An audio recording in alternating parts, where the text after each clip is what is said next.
Yeah, we can do dances, man. We can do like a 3, 2, 1, like a fade in. Dun, We'll dun, just kind dun, of dun. Just make our own music. just make it in. Yeah, make it in. It's fine, man. But no, thank you for coming on today. I really, really appreciate it. Yeah, It's I really, appreciate it. mate. I'm so pumped for this episode. I've spent the last kind of 24 hours going through like your YouTube stuff, like all that stuff, and I'm like, this guy, man. Like, let's do this. You studied me. Yeah, for sure, mate. I've got notes and everything. Like, I'm ready to go. Oh, I got notes Um, too. Oh, I just I just wrote love. like just I love. yeah. Yeah, like it's all about like coming back to like what matters, and we get in Mm, our head and we start to think about all the things that could go wrong, but like ultimately, what's hilarious is maybe it's not hilarious, but both of us have panic attacks. So this is literally the best podcast either of us could be on. like mm, like if I get super nervous and have a panic attack, you'd be the most like loving, kind, understanding. It's not going to be like, "Oh, I don't that's understand true. why this guy's freaking." And same with you. Like so you have permission to lie on the floor and cry and like from one person who I'm struggles to another. Yeah, yeah. 100%. Have you ever had a panic attack around other people that That's haven't where been mine so started. understanding? Oh, really? What happened? It was awful. So my first date, I had my like actually it was my second date. I had my first panic attack. I didn't even know the word like the term panic attack. I didn't know what it was. I was in a movie theater, and it was me and this girl and two of her friends, and Wow, you ganged up on. yeah, so it was Really? very uncomfortable. I mean, imagine like if you had a couple of your bros there for your first panic attack, you could at least be like, "Dude, I'm Mm, freaking out. My heart's racing." I had none of that. I had so the stakes were high, and I get this like overwhelming sensation, which I almost feel to some extent now, but I've felt it so many times. I'm just like, oh yeah, this will go away in the next 10 minutes. So, but the first time you feel that, you're like, what the hell is going on in my body? And I'm like, I have to get out of here. And so I'm like squeezing through. It's opening day, one of the Bourne movies, so like it's packed. So I have to squeeze by 20 people, and I vomit. I don't even get out of the theater. I vomit in like the entryway of the theater and like in the trash can. And then I'm like, holy shit, what's going on? Like it's like a war scene, but it's just like, I'm on a date. And so I get out of the theater and I vomit more.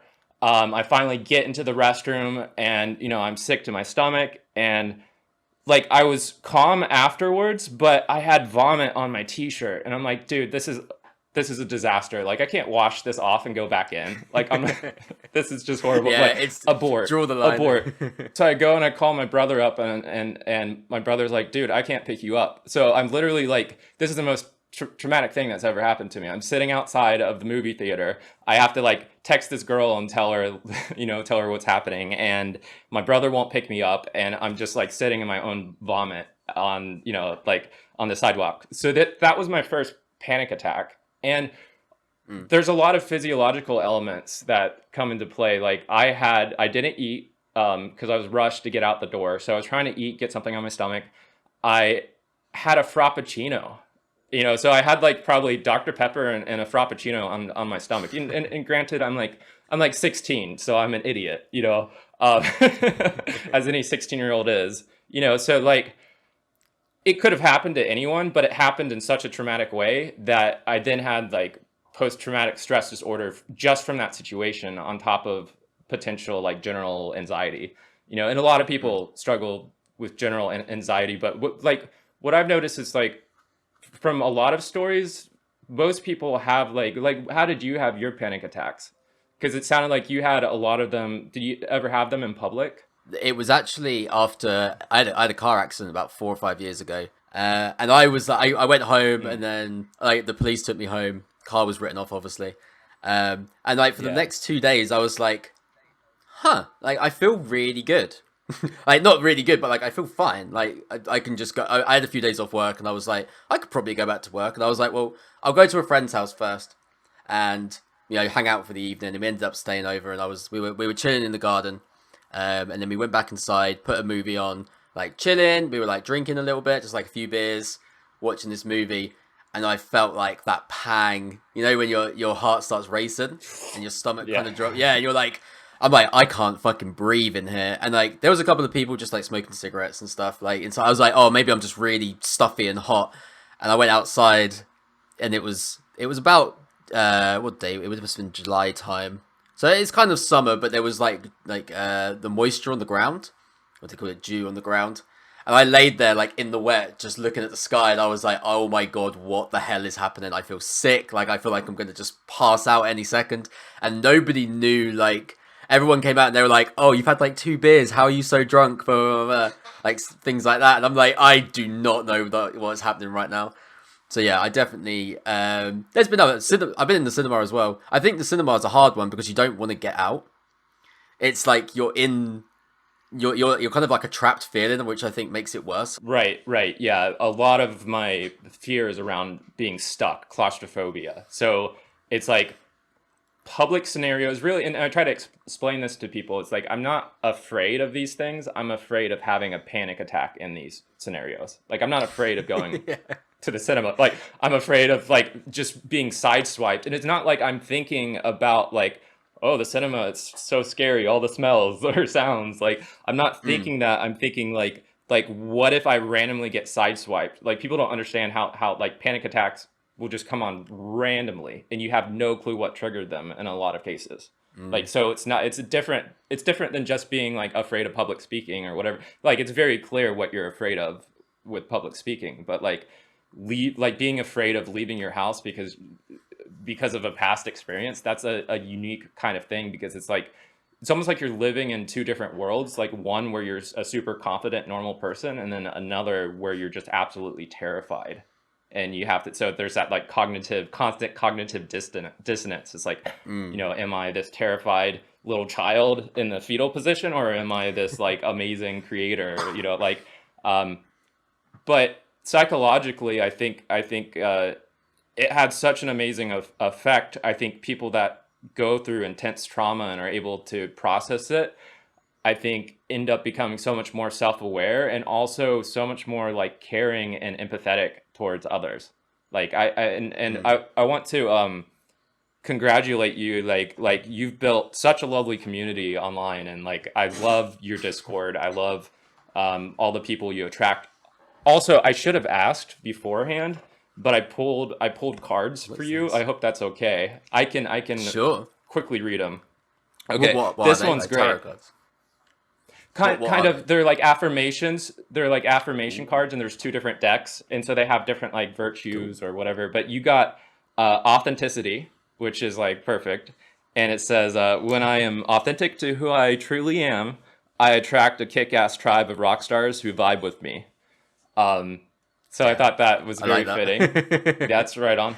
And then this one's interesting, and sometimes I'm like, did I pick the wrong card or whatever? This one's faith, and it says faith comes from letting go of mental strategies. You cannot take calculative steps and expect to be enlightened. And I thought that was really deep. And so I don't know, maybe there's an Mm. area and you're like, maybe it fits, maybe it doesn't, but it's something to ponder for sure. Like I think about like overthinking. I think that's really really interesting, and it's so strange. I before we joined this call, I went for a walk, like finished stream, went for a walk, like cleanse, kind of detox from that, switch gears almost. And I was Yeah. thinking, I was going through the notes of everything, and after watching your videos and obviously speaking to you beforehand, like a big thing about you that I think we'll probably talk about probably now as it's coming up, was how you deal with perfectionism. And Hmm. obviously, like from your YouTube and like from when we've spoken, like perfectionism is a big thing. And I was going around being like, how can I make these podcasts better? What approach can I take to make them better? And I realized that I was talking about perfectionism. Like I was being perfectionist with myself, Yeah. trying to have even the last message. I was like, how do you do intros? What do you like? What's the best way to do this? And I think, like you said, having faith, just taking that kind of jump is it. What Hmm. was your view on perfectionism? It's a perfect time. Well, okay, so, something that comes to mind. I love some of the Bible stories for like allegories. I grew up in like a Christian home. I'm not particularly like religious, but David and Goliath is like a great story that comes to Mm. mind. And there's this part of the story where King Saul offers his golden armor to David, but David is too small to wear the armor. Like it weighs him down and it encumbers him. And he ends up going instead with just no armor and a slingshot. And he was comfortable with his slingshot. Like he had practiced with that. So he had this sort of like built this relationship and this confidence with the slingshot. So it's like you're comfortable with your office the way it is, the microphone the way it is, the camera. This is what, like, this is, you spend, like you said, full time streaming in this setup. Like, and it does not matter. Like, I've realized, think about how movies keep getting better in quality. Like, it's almost like we're at the holodeck kind of level, like Star Trek level with Disney Studios, with like they're like putting the actors into other worlds, like literally on set with these massive screens. And and it's like, but in a lot of cases, these high budget movies, like the content and the stories are getting less and less like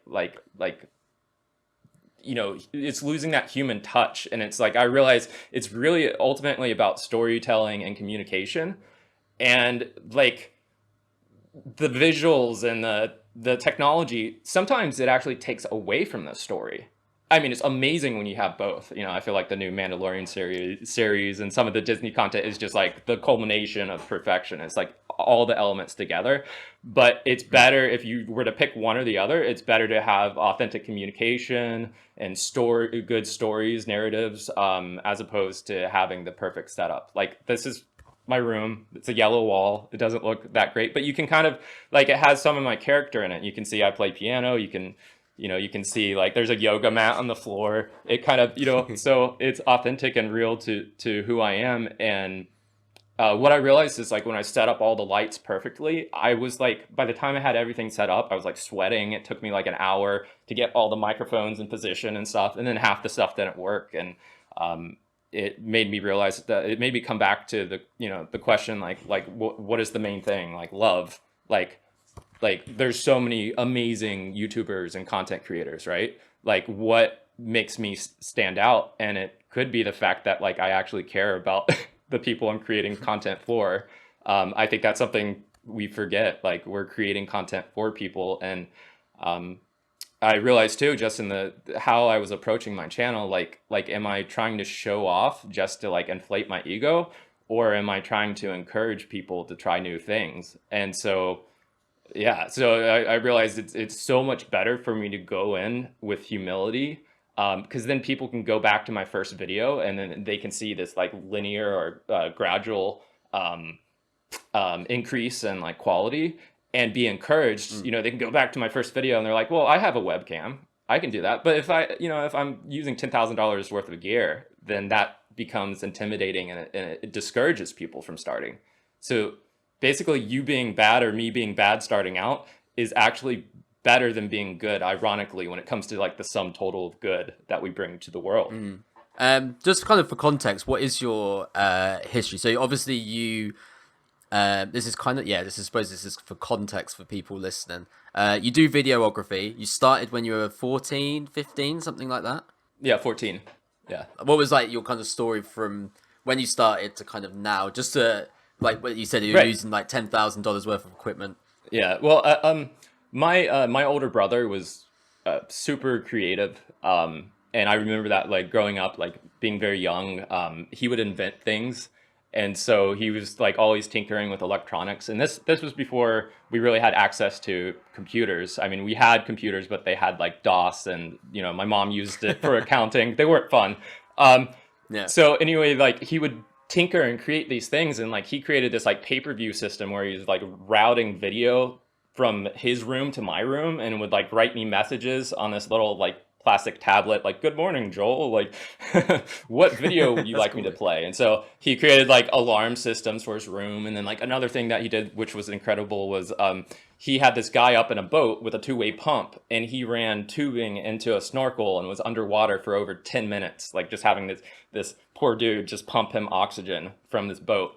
And like, just the level of creativity and engineering and everything inspired me so much. And we would do some very, very basic home videos. I really need to find those, because that's where, like, that's technically where it all started. And then where it started for me was I had an option to write a paper or do a video for one of my classes in middle school. And this was seventh grade. And like, obviously, I'm like, yeah, I'm going with the video. That sounds super easy compared to writing. Uh, so, so I went with that. And it was the first time I got praised by my classmates. Like I was pretty much a complete nobody at this school. Like I barely made it into the yearbook. You know, you have all the people, the extra activities like chess and sports and all those things. Like my grades weren't good. Star performers, yeah. Yeah. I was a nobody. I was like would easily be forgotten at that time. But I remember one of the kids that was like pretty hard on me. It was just like, dude, this is the best thing ever. You know, so I'm like, man, this is the first time this person or anyone has praised me at this school. So like I became addicted, and we were bouncing around the idea of creating this movie called The Scarfather, which is, you know, Scarface, Godfather. And so we would like talk about it every day at lunch. And one kid, and this really shows like how I think and like my character and like who I am as a person. This one kid goes, "We're never gonna make this." And it pissed me off so much. And I'm like, so I was determined. So I got like the home video camera. I learned how to like edit really well and stuff. And I got a bunch of like my high school friends, which were older, because I was still in middle school, and they got them involved. And I spent an entire year, and I made a full length film and had a showing and everything. And yeah, it wasn't a good full length film, but it was full length. It was, yeah, it was the... but I mean, which is quite incredible for someone like so young to stick with something for that long, and like that, like to have that kind of dedication. But that's sort of just, that's how like my brain works. If someone says something's impossible, I'm like, we should probably test this first. Like let's put this to the test. So yeah, it revs me up. It makes me more like more stubborn and like determined, as opposed to like someone, like a lot of times someone will hear something negative and be like, yeah, you're right, it's impossible, I'm stupid. Like I have the opposite reaction. So I think that's really good for anyone, any ambitious person, any creative person. I think that's a good quality to have. But what ended up happening, and I talked about this before in the other podcast, is my identity became so wrapped up in video, that I created this sort of hell for myself where I had to keep topping myself because I was addicted to people like reacting to my content, like the wows that people like. So in my head, I had to keep upping myself. And it got to the point where like, I'm like spending 12 hours at my computer straight, like learning CGI and Maya and all these special effects and stuff. And so it got out of hand. And remember, I think it was my 18th birthday. I finally just like, I gave up because I was pushing myself too hard. And like my friends around me were losing morale, like, because I was pulling them into these projects, and most of them just wanted to hang out and chill and play video games. And I'm like putting us through like 12-hour movie production days. Yeah. So that was a huge wake up. And so coming back into creating, years later, working on personal projects, I'm trying to continually reduce the pressure,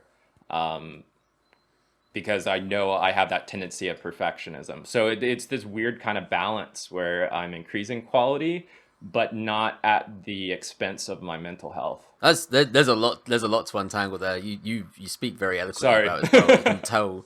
No, it's awesome. Like you can tell that you've really gone on a personal journey to like figure this out. Like you said, you were like, I love the validation I get in school from like these kids being like, that video is awesome, and you're like, oh, like I get a high off this, I want to keep this going. And then you keep going, and like you said, it gets out of hand, and it ends up affecting you in a way that's not, it doesn't push you in the right direction for the right reasons, right? It seems right. You build your own prison. You set these expectations 100%. That you can't live up to. Especially in content these days where it's all analytics. Like you can stream or post a YouTube video and you can see in real time how people are reacting to it. And it's like, oh, it's a dangerous game. I'm not looking. I'm not looking. I'm the same, man. I'm the same. When you said when people say you can't do something, oh, this is impossible, oh, you'll never do that, and you have, instead of saying like, oh, maybe you're right, you know, I should probably give up, you feel more determined. Where do you think that comes from? Because I know a lot of people, especially myself, if someone says, oh, that's a bit of a bad idea, it's quite easy to put yourself off. Right. Well, I'm Sagittarius, so my Same. ultimate, yeah, I know, dude. It's scary. We have too much in common. And we both went for walks before the podcast. It'd be cool to have like two cameras side by side to see like us preparing. Like a warm up. We're just shot for shot doing the same thing. Like Probably isn't that different. Um, Crap. Okay, your question was, you were talking about why. Oh yeah. So a lot of it's truth. Like I want to find out what's true, and I think we, like as humans, perpetually like underestimate what a human can do. And are you familiar with Wim Hof? Yeah, the Wim ice Hof? guy. Yeah, the Iceman. Yeah, Iceman. we had to actually rewrite textbooks because of studies on Wim Hof.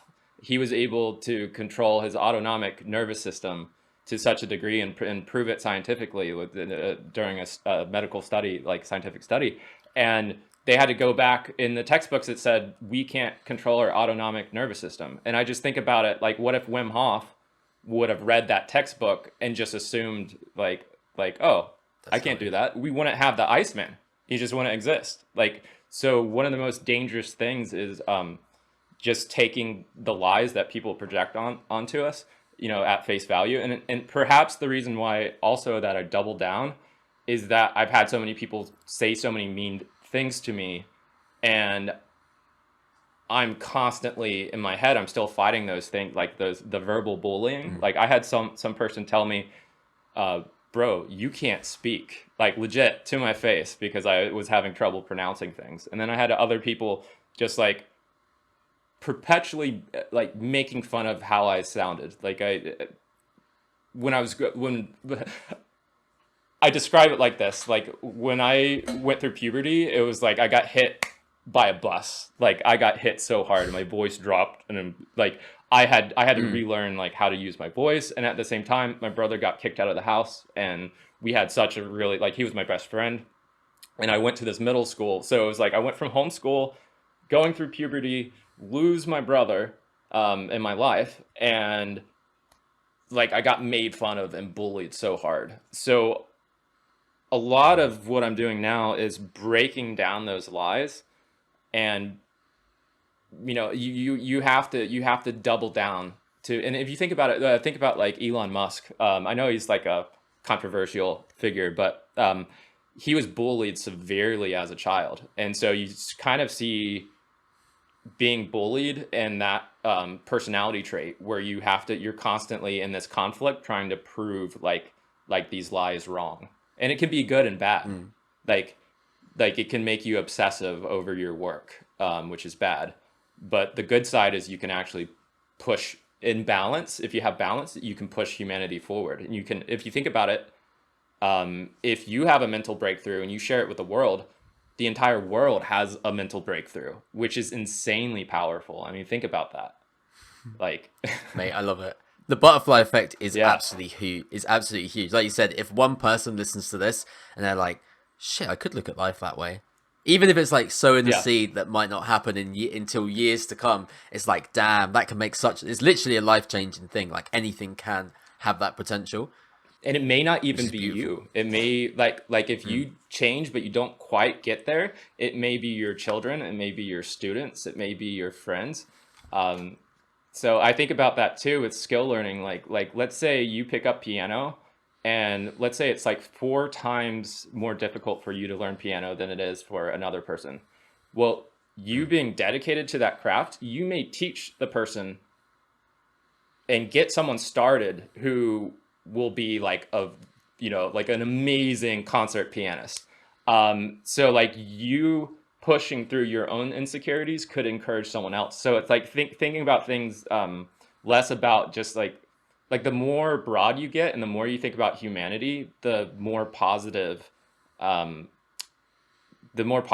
you'll be about like doing the task, because it becomes more than like we're a tribe, like we're all in this together, this life thing. And like Like, yeah, it's a huge aspect of motivation. And I Mm. see it like when I work out, it's easy to say just from my own perspective, like, do I really care about getting a six pack? No.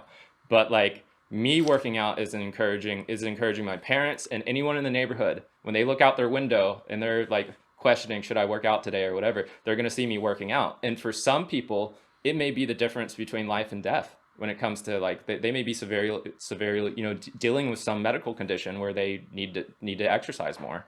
um, Heart Mm. attacks are like one of the main killers. And so, do you see what I'm saying? Like, it's so easy to think like, man, working out is pointless. Like, I don't care about abs or whatever. But that butterfly effect comes into play once you realize we're all connected. 100%. I feel like that sense of connection that you speak about is so much bigger than I've gave it credit for. Especially from how I've Yeah, thought in the past, like you said, you can do so. You can say, oh, I'm gonna make YouTube content. I'm gonna exercise. I can do it all for me as an individual, but it is so much bigger, and you're always everything you do affects other people. I 100% see that. Even the tiniest detail, you never know where that could lead for someone else. It could be the tiniest thing for you going for a run around the neighborhood, but it could literally change someone's life in a yeah. fleeting glance. It is amazing. It's absolutely amazing. When you Hmm. when you oh no, I haven't written my notes in order. I think that's it for from what you've said. It's really nice to see that journey from going from validation and kind of ego into love. It's like a very clear journey. Like, have you got? Yeah, Do you want? Can you like show me more about that journey? Because I think it's a really beautiful one. man, I just got goosebumps. This is so beautiful. Like this moment in time. I'm taking a mental screenshot right now. Like, as imperfect as we are, like, we're here, we're coming together. We both pushed past like severe anxiety. Like, I just want to give ourselves like a pat. Give yourself like a pat on your back. Hundred I'm sorry. percent. Yeah, yeah, good No, I love job. it, man. Good job. We're doing it. So I hit rock bottom. And this will give a little more clarity to like my story. So, um, I started doing freelance videography.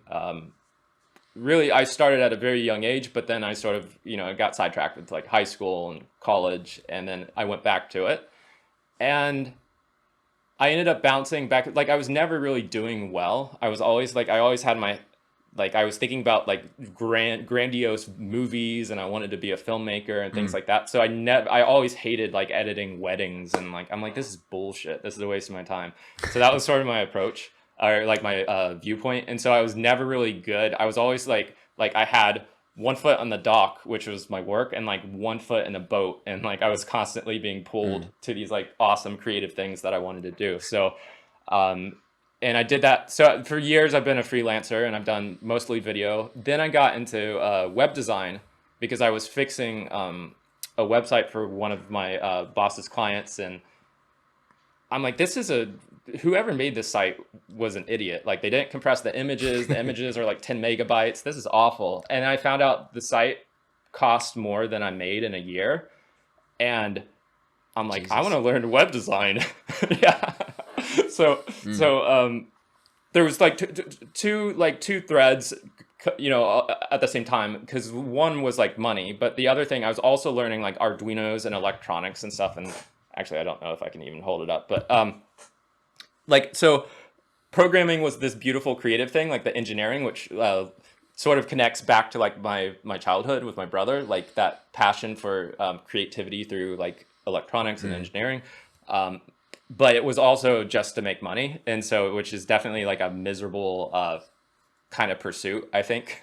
Um, and so I started and I got into web design, and then eventually, like, I was doing more and more difficult projects, and I finally took on this one project, and it was basically a software solution for a company. And because I'm so ambitious, I always, like, a lot of people are wise and when to say no. I said yes because I'm like, there's been nothing in my life that I haven't been able to figure out. Like if I can read, I can learn. But this was too hard. This was actually the first project that was too hard for me, and it wasn't just too hard for me intellectually, it was too hard for me emotionally. So I went through this period of time where I'd go like weeks without talking to anyone, slaving away on this project and just knowing it was shit, like knowing it was going nowhere. Like I would turn on my computer and look at the code editor and have like a panic attack. And so I got low. I was dealing with like anxiety from the project, depression simultaneously. I was having What like sort of suicidal age was this? ideation. What sort of age This was this? really wasn't. This wasn't that long ago. This was like, for my timeline's all screwed up since COVID, but it was about four It years happens, yeah. ago.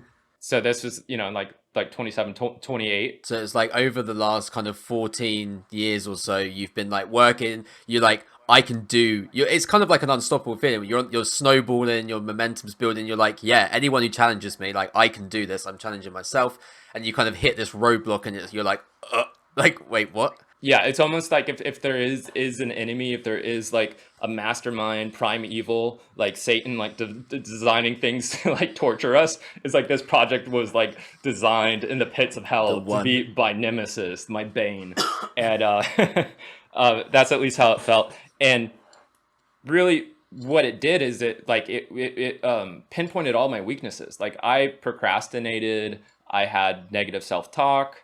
Um, I rushed into things like half-assed, like instead of like that's always been my thing. Like, oh, I'll learn as I go. Well, there's some things where you Mm. need to read a little bit beforehand and calculate, the cost of making certain decisions. And so basically I was completely out of balance. I was like all the way in this one area, and yeah, and I would try to like batch a lot of work like before meetings. So instead of like working, having a schedule, like I mean, you probably know about that, like having a regular schedule, Pomodoros.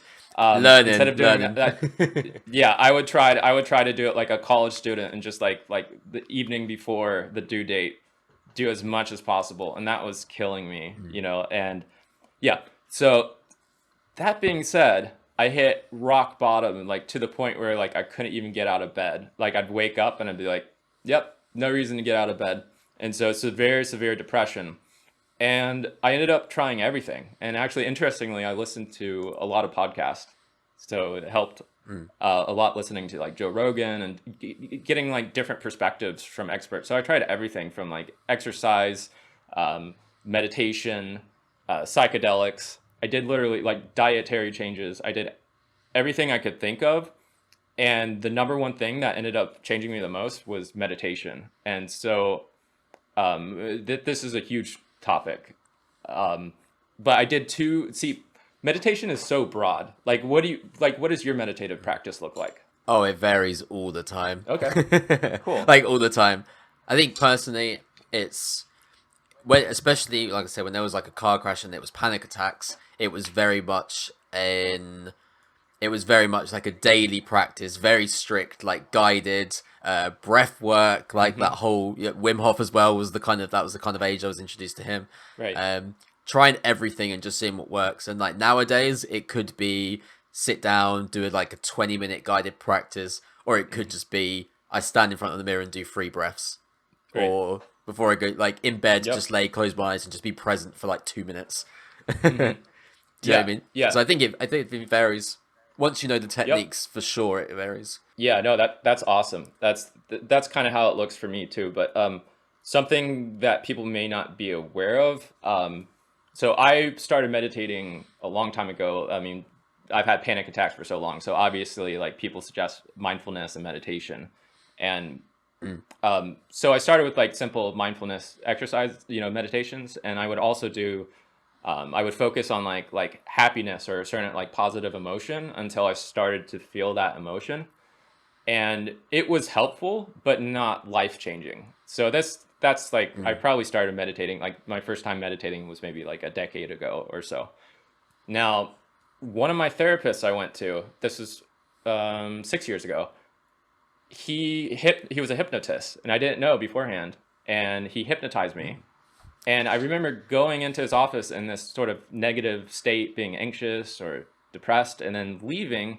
And I felt it was a Tuesday, and I felt like I was at the beach, like I had just like I was on vacation, and I'm like, this is a complete mental shift. And I had like, when I was under hypnosis, I had never known like the brain could go that deep, like while being awake. It's a very interesting Mm. state.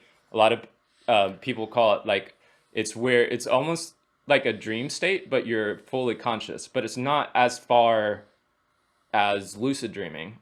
It's like on the Mm. precipice of being asleep. So your body is asleep, but your mind's awake. And so I became What very did it feel interested like? in that. What did it feel like going into it and being like, sorry, I think we're on a bit of a delay.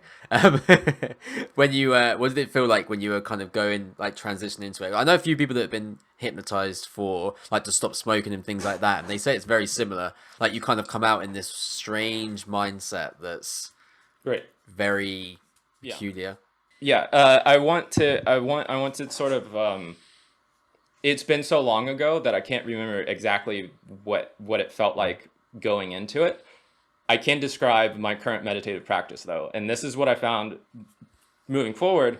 This is what I was studying and practicing when I hit rock bottom, is these deep meditative states. But I learned to put myself into them after practicing so much. I would do the guided ones, and then I'm like, I want to see if I can put myself into it. And I don't want to get too like out there, because I know meditation is on that realm of spirituality, and some people don't even believe we have a spirit. But I think like Mm. spirit and the deep parts of your nervous system and consciousness and brain, I think those are interchangeable in my opinion. Like it doesn't matter as long as like you're a better, happier, more loving person. Like it doesn't matter the technicalities Mm. or whether there's a spirit. But for me, I had this lucid dream before I hit rock bottom. I had this lucid dream like a year before, and my soul left my body, and I was floating around, and this just sort of like outer space basically, and I was aware that I was just this orb, and the orb, like I got scared. I was like, what if I stop breathing? Like I got to get back to my body. So I came back to my body, and I felt this orb re-enter my body and then realign itself with my consciousness or my brain. And then I woke up, and you know how like there's sleep paralysis where people wake up and they jerk but they can't move? Mm. Are you familiar with? Yeah. Yeah, yeah. So it was like that, but I woke up 100% calm in that sleep paralysis state. And so it was soothing. And I'm like, wow. And all I had to do is I like focused on my hand, and my hand came back to life and was reanimated and everything. And I'm like, that was insane. What is that? And so I started studying some of like the, astral projection and things like that. And I was trying to astral project, and that's how I found out I could get into this deep state where I could put myself into sleep paralysis. And so Mm. you end up, what it feels like is almost like Flame On, with like the character, the Marvel character, like superhero, like Flame On. Mm. It feels like that in my body. I feel this whoosh. And then what was crazy is I would have suicidal ideation, like evil dark thoughts. And when I would go into that state, as soon as I hit that state, it was like going underwater in this war scene where like all the bullets and all the firepower and all the negative thoughts were like above the water, and I was safe. And so I like rebuilt my mind and my consciousness, like how I thought and my beliefs. I rebuilt from the state of like pure whole consciousness. And yeah, so Shit, that sounds super intense though. Like incredibly intense. yeah. I've had experiences in the past with astral projection, especially like spiritual ones. I think I've done it. It's hard with lucid dreaming as well. I think it's maybe a couple of times. One or two of them were intentional. There was a Hmm. meditating practice I've had in the past where it literally felt like the body of the universe was coming to like speak with me, and it was so freaking intense. I was like sat on the bedroom floor, no, in the garden, sorry, um, with like legs crossed, just like arms out, and it felt like the universe was like stroked down my arm and was like telling me all these things. I was like, when I came out afterwards, I was like, fuck, that is super duper. That's like so intense. It's Yeah. it's it's kind of unreal. But yours seem really like really vivid, like really immersive. Like that's insane. How long have you been doing it for? I believe it's about 4 years, maybe three and a half years. And what kind of practice does that look like? What's your kind of routine or your schedule with it? Yeah, see, the thing is, I feel like routines and meditation sort of can counteract, because like I don't set timers either. That's so almost every day I set up, like right after lunch, I set up, sorry, I got a meditation bed, Ooh, that's fun. and I got a little eye pillow, and I lay down on the Oh, damn, meditation bed, that's and I cool. basically, yeah, I go, see, this is really important. I go until I'm in a better state. So like a lot of people will meditate until like the timer goes off. I don't want to, thinking about a timer is like not good. Like that pulls me out of the meditative practice. So my thing is like, what's the point of meditation? Well, it's to get me into a positive state so I can love better, I can live better, I can laugh, I can, so that's my only focus when I meditate. And I don't even care about like fighting with my thoughts. I care about the energy that my thoughts have. So I observe my thoughts, and because really like thinking during meditation is not that bad. I know there's like mindfulness meditation where you're supposed to focus on a central object or whatever. I just focus on the sensations in my body, and that's what brings me into that place. And so I think creative people have like this wall, this barrier with meditation because they're trying to stop thinking. And so I just completely threw that out the window. I'm like, think all you want, just don't think about, don't like think about something that's going to unnerve you or affect that flow. So No, I understand that completely. I think, like we were saying before, I think meditation is certainly something that is individual to the person. So, like, right. I will meditate. I have meditated with timers, especially when it's for the intention of like getting the practice in, especially starting out.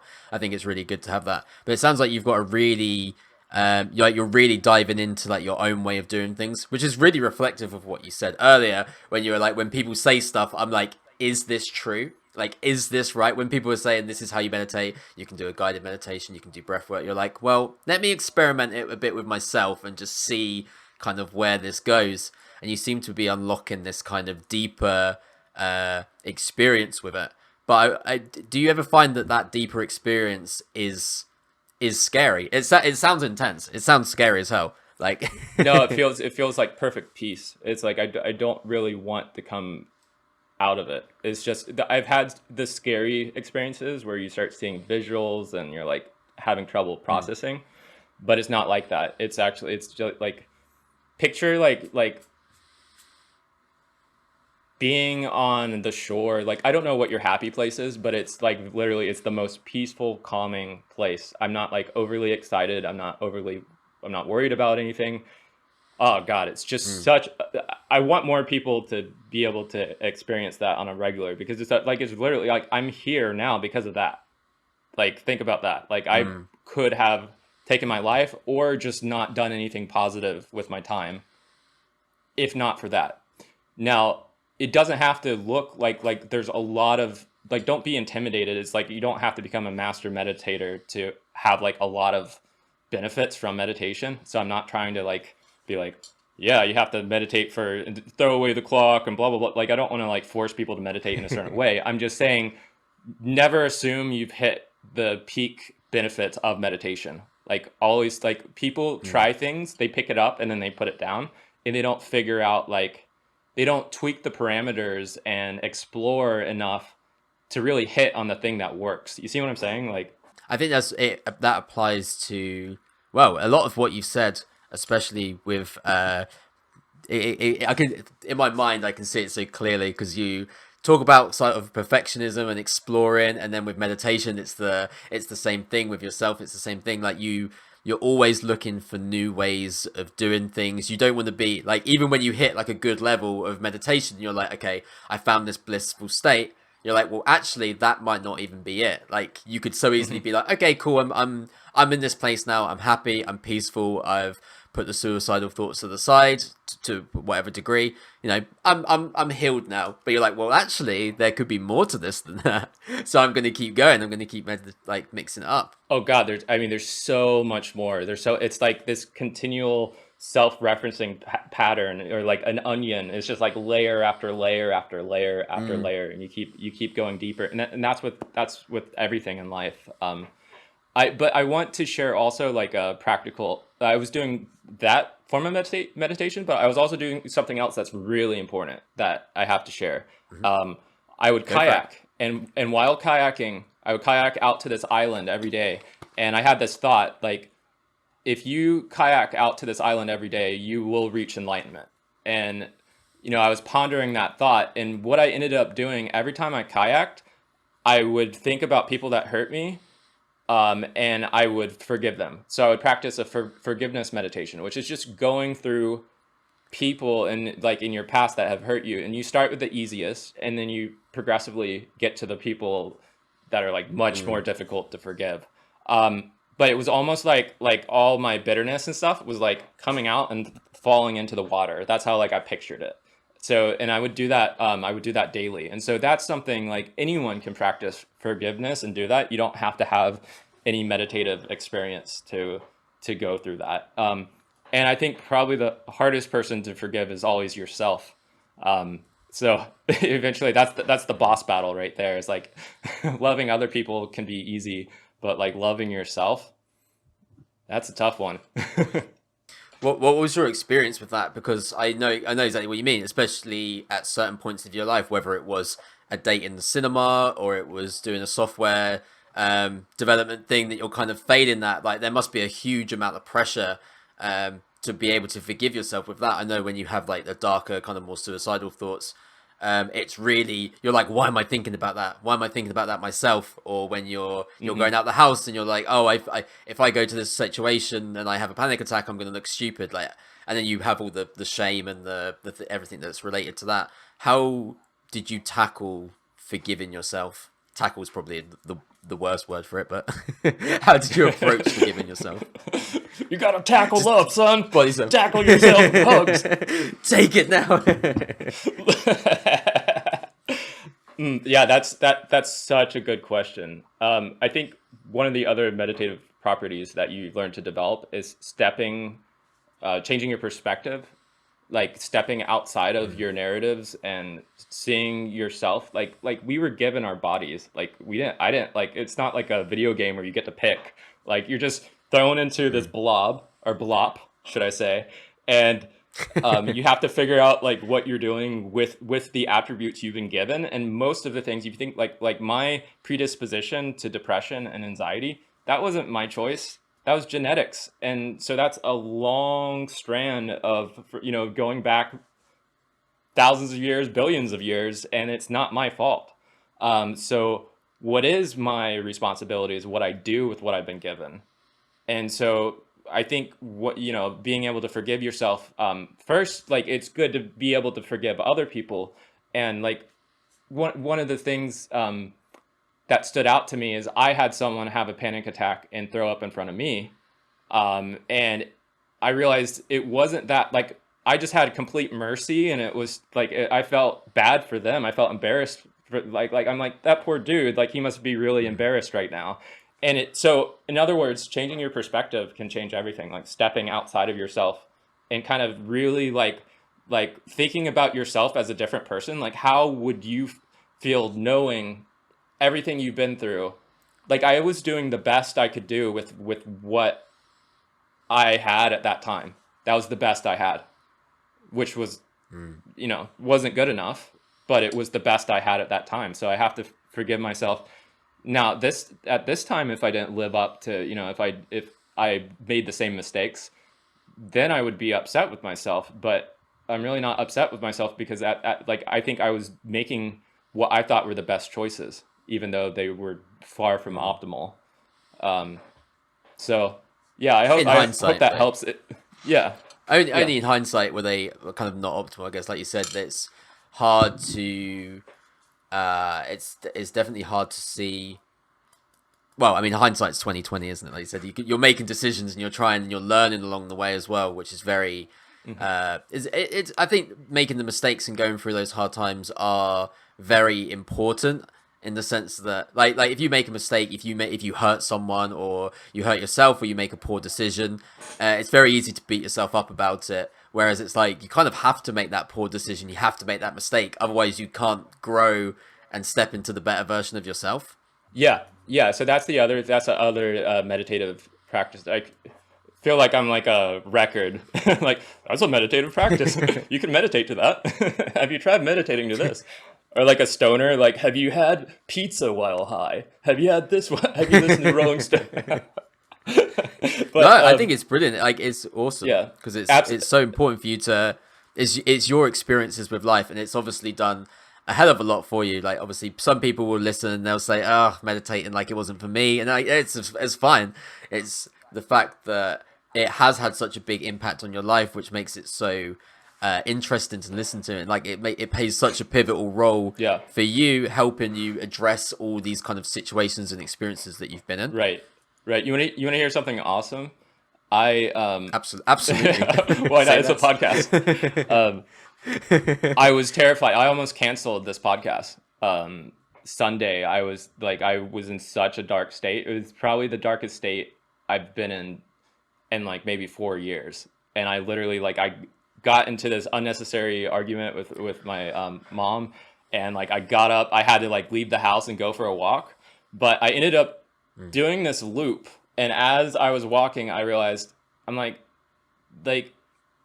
there's no argument with my mom. Like it has nothing, like I was in a bad mood for something completely unrelated to her and she got triggered by that.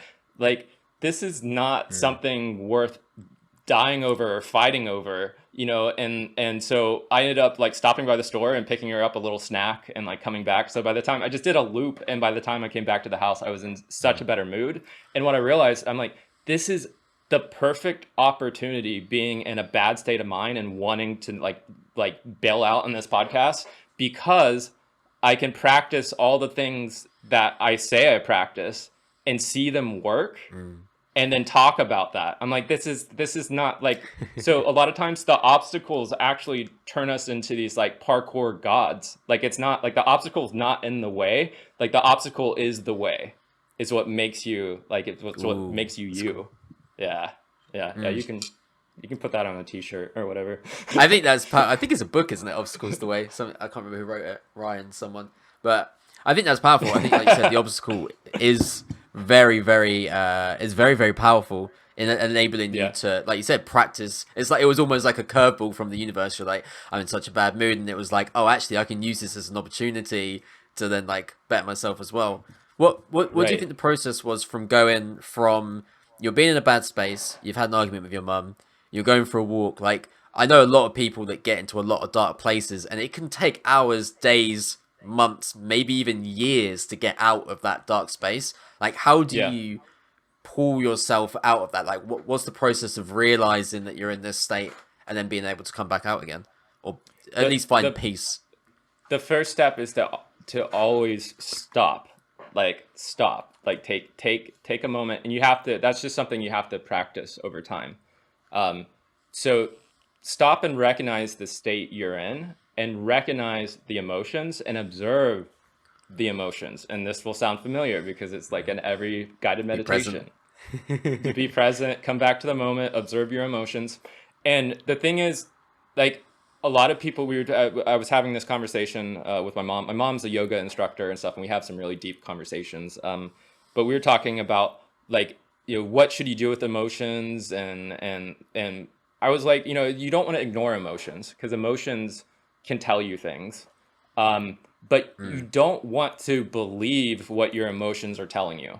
And I have to remind myself that, it's like, if you think about it, anger is like a great example, because it comes on so fast, and it tells you like the most horrible things. Like, oh, this driver that just cut me off in traffic, I want to just ram into him and beat him. It was like, you're like probably the most friendly, peaceful person, but this emotion just like, it's this wave, and and so I picture myself like on the shore watching my emotions safely. And so that's why I like stopping, pausing, observing. That can help a lot. And then the thinking mind can come back, and your frontal lobe can come back into gear and take the reins back from your amygdala, which is hijacking you. And you can essentially say, you can say, like, this is like the turning point. I said, this could be like, we could be on the precipice of like World War III. And do I really want to argue with my mom in this time and not take this every moment I have with the people I love and love them?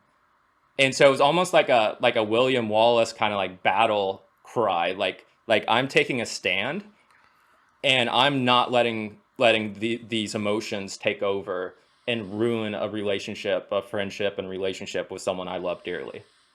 So yeah, so it'd be cool to consolidate that. I really need to like start writing this stuff out, but it's so great to be able to talk these things out. It's nice to hear you, because like you said, we can see you piece together like the kind of ideas that you've built up over time. Like you said, it's nice to talk about this. This is why I love doing the podcast, because you get to hear everybody's like side of things and different experiences, and it seems like we all experience the same emotions, we all experience the same thoughts, the same thought patterns.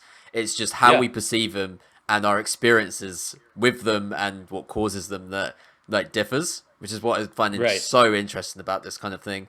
Like we had Ellen on like two weeks ago. I think we had Ellen on, and she was talking about bullying, and like your experiences are so different and your perspectives are so different, but you both have the same like, I want to be a better person, I want to be more compassionate, I want to be, you know, from that it's like it's the same path but different, which is really, really powerful. I love it to pieces. You said, you're from, no, go on. Oh, there's one thing I have to share it because it's hilarious, and it was so helpful and stupid. It's so stupid that it worked. So I was terrified about going on this podcast for whatever, like logically no, but like on a visceral level, I'm like, man, what if I have a panic attack? Blah blah blah.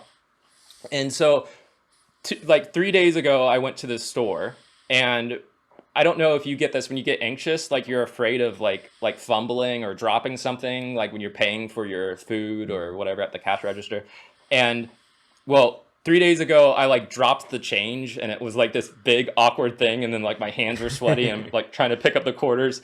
And so I went back yesterday, and I'm like, crap, there's like a huge line and everything. And I was thinking about the fact that like, oh man, what if I drop the change? Could happen again. And what I realized is like that anxiety is basically the creative part of our brain being negative. And using logic, I realized that I'm going to pay for this drink, like regardless. So between now and the time that I pay this drink, like there's no, I'm not running out of the store. I'm buying this stupid drink. So I'm going, I've committed to this situation. So that being said, I can think about whatever the heck I want to think about between point A and point B. Like I can literally, like I am the creator of my brain. So you know what I thought about? What did you think about? Breakdancing unicorns.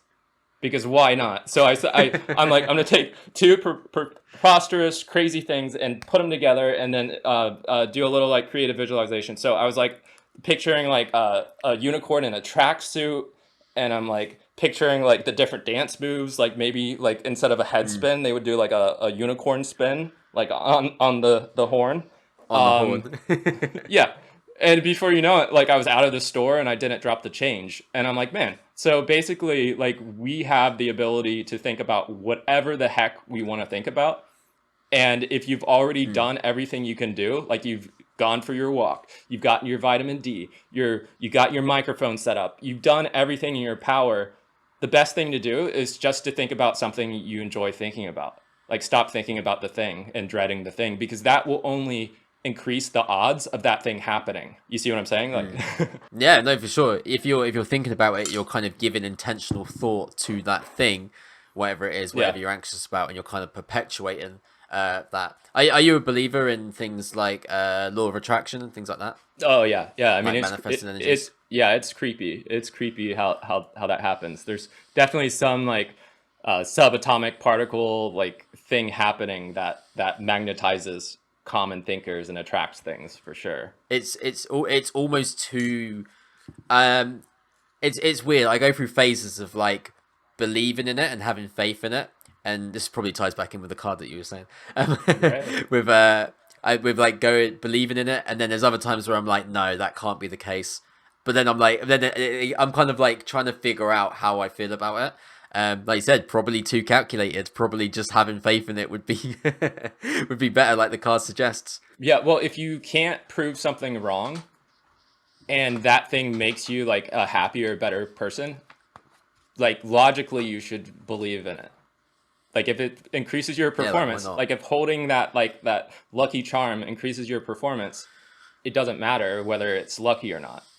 And we get so caught up on the technicalities, the scientific, like the European, Western way of thinking, that we like overthink ourselves into paralysis. I feel like I perform way better if I'm starting a stream and I'm in a bad mood. I go through that whole process of like, oh, I can like I can cancel it. I might not do it. Like, oh, maybe I will take this approach. Maybe I'll play this mute, and you're like overthinking it, and then you just when the moment that you kind of go, this is silly, and you just stop and you just press start and you just go, and you have like the best stream that you've ever had, and it's like just letting it go is the best thing you can do. Is that why you decided to do that with? Because the message I got from you, the whole like, yeah, we're gonna start the timer and hop right into it. Was that 100%, so? 100%. So that increased my anxiety.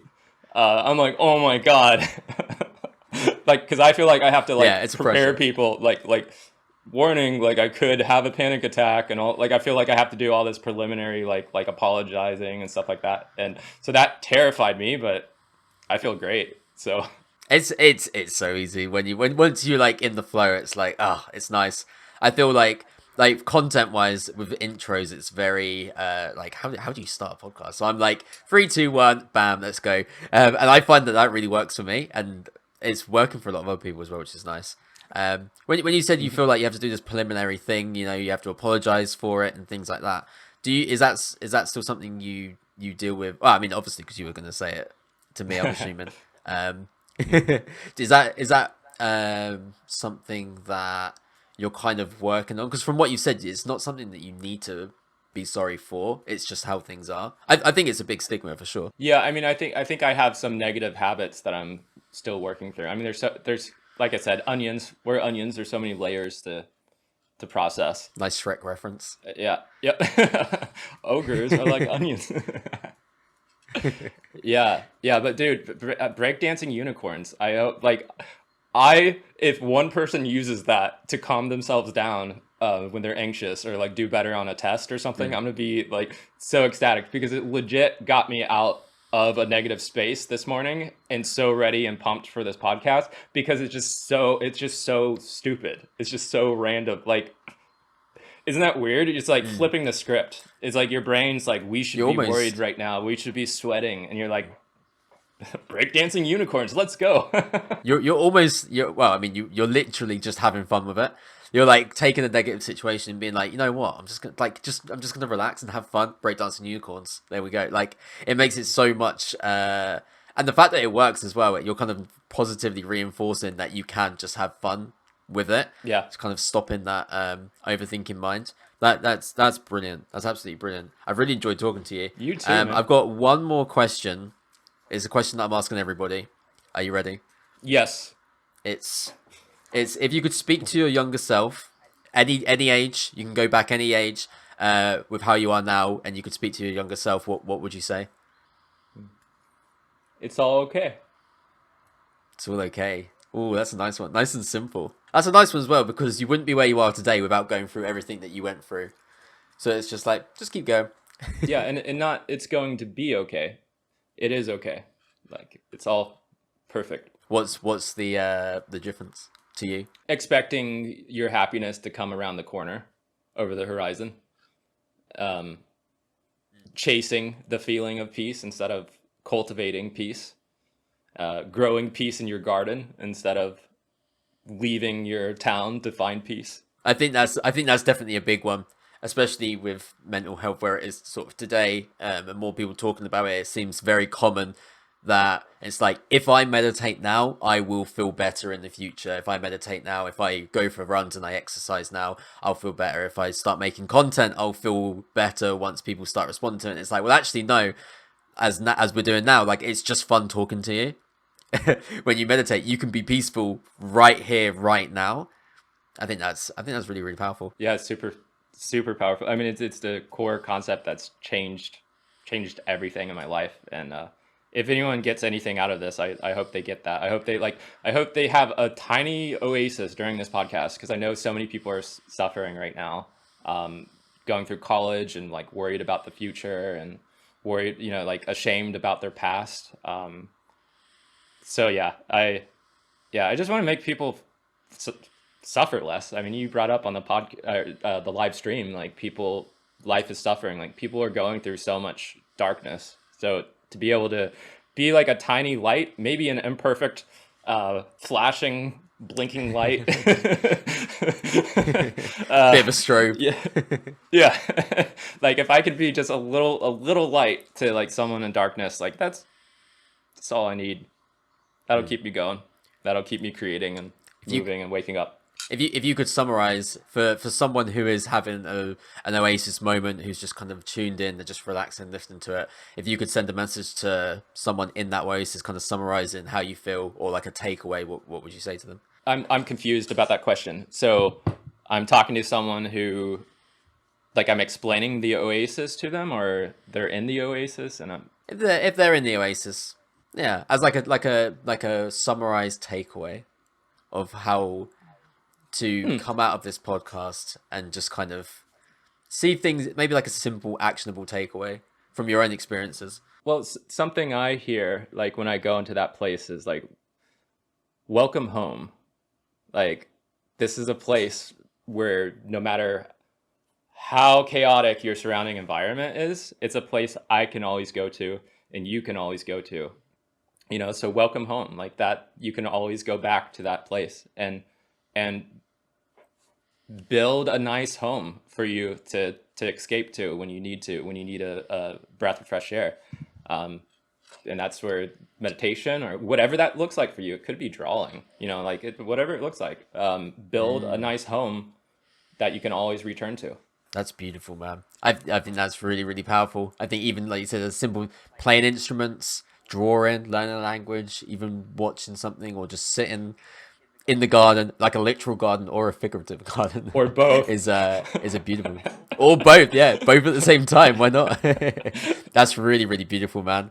If anyone listening and they want to catch you, where can they find more stuff from you? Okay, so justdoeverything.com is that's my website, and all my links and all my future content will be there. So if they go there now, they'll find my links to my social and my email. So if someone's like really needing to talk to me for whatever reason, I will let you inbox me. So yeah. Nice, man. And obviously links in description, all that fun stuff. Well, it's been an absolute pleasure talking to you, Joel. Thank you for coming on once again. You too, man. Well, until next time, Joel. Bye.